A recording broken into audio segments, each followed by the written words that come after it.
विशाळगडाच्या बुरुज बांधकामासाठी रात्रंदिवस राबणाऱ्या हातांवर आज वन विभागाने संक्रांत आणली आहे.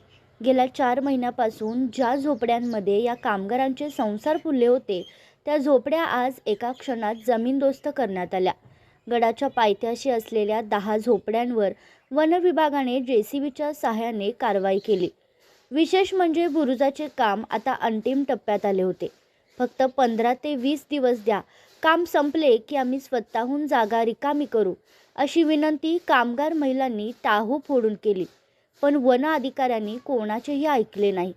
लहान मुलांचा रडण्याचा आवाज, उघड्यावर पडलेली पाण्याची भांडी, अर्ध्यावर राहिलेले दुपारचे जेवण आणि डोळ्यात पाणी आणून आपले पांघरून गोळा करणाऱ्या त्या महिला, हे दृश्य पाहून पाहणाऱ्याचेही काळीज हेलावले.